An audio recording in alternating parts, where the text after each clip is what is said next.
Plužni ekipi, ki skrbi za avtocesto od Divače do Senožeč, se pridružimo na polovici delovnika, ob polnoči.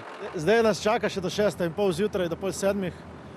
Naš delovnik je 12 ur in tako da vidite, zdaj pada sneg, bo tik tak 6 ur zjutraj.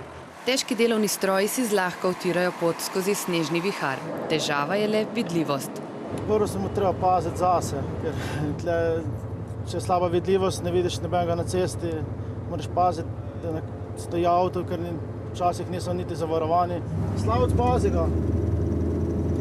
V 8 letih je ta zima najhujša zame. Jaz nisem imel še take. Dars in policija izločata tovornjake, nekateri vozniki pa se zaradi neustrezne opreme ali pa slabe vidljivosti ustavijo kar sami. Se bojim, da ne bi kje stala. Ja. Na počivališčih Gneča in Srd tovornjakarjev saj jih vsak sneg ustavi in udari po žepu. Защо плащаме? За какво плащаме? Искам да питам словенската държава за какво плащам 100 евро да мина през Словения. Cestna baza Darsa na Kozini. Tukaj smo našli tudi odgovor. Te obtožbe so iz našega vidika neupravičene.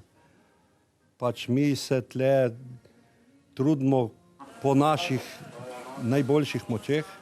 Zaradi močne bure in snega je očiščena avtocesta po pol ure zopet zasnežena. Zato se ekipa Darsa v svojem 12-urnem delovniku ustavi le, ko jim zmanjka soli. Te pa je na cestni bazi še dosti. V takšni noči jo za primorsko avtocesto do Senožeč porabijo preko 150 ton.